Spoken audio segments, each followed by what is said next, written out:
Joining me now, we have Democratic Congresswoman from Florida, Debbie Wasserman Schultz, who's a member of the House Appropriations Committee and a good friend to us. Welcome back to the show, Congresswoman. So, based on what has been put forth by Republicans, are we headed for a government shutdown at midnight Friday? That ball is in Republicans' court. I mean, they control everything, the House, the Senate, the White House.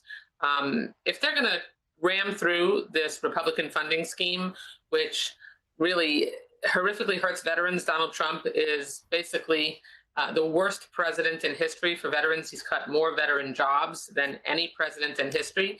They're going to ram through a continuing resolution for the rest of the fiscal year that essentially gives Donald Trump and Elon Musk, the unelected billionaire, a blank check with virtually no instructions to continue to make massive cuts, fire veterans, close Social Security offices, have the number of employees in the Social Security Department, withhold $23 billion from our veterans, and open the door to Social Security benefit cuts.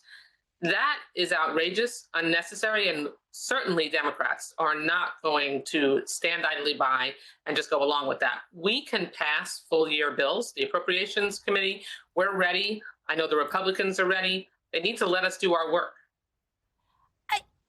Listening to you, I used the word crazy in a segment just a short while ago, and I'm going to say again, it sounds crazy. Do you really think that Republicans are going to cut these services that are so important to so many of their own voters?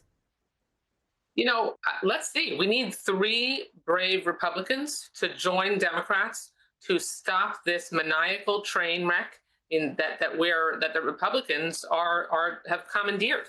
I mean, Alex, this is not a clean continuing resolution bill. Let me just be clear. They are, like I said, opening the door to closing half the Social Security offices, firing thousands of Social Security employees, reneging on $23 billion in veterans' medical care. The list goes on of all the things that they're doing to cut the legs out from under vulnerable people and our veterans. And it doesn't have to be this way. We can even pass a short-term CR, a couple days. I know that the leadership of our appropriations committees were very close to a top-line agreement, and we should just sit down and give us a little more room to finish the rest of the job, because otherwise, without the instructions and the direction from Congress, Alex, of full-year bills, then Trump and Musk can run roughshod and have their way in virtually every agency. And that's unacceptable. Stand for that. I want to pick up on that because Congress, quote, holds the power of the purse or maintains control over government spending. But we've all watched Elon Musk and Doge make these significant cuts across government agencies. You are a member of the House Appropriations Committee. So how concerned are you about Congress appearing at least to lose some of that power? Well, it's not just that we're going to lose it. It's that Mike Johnson and the Republicans in the House and in the Senate are allowing it to happen. I mean, they're allowing unlawful, unconstitutional rummaging and cutting and firing across the federal government. Now, thankfully, we're fighting back as Democrats in Congress, in the community, and in the courts, the 3 Cs, and we're making progress. The courts have stopped a lot of these cuts, or at least slowed them down.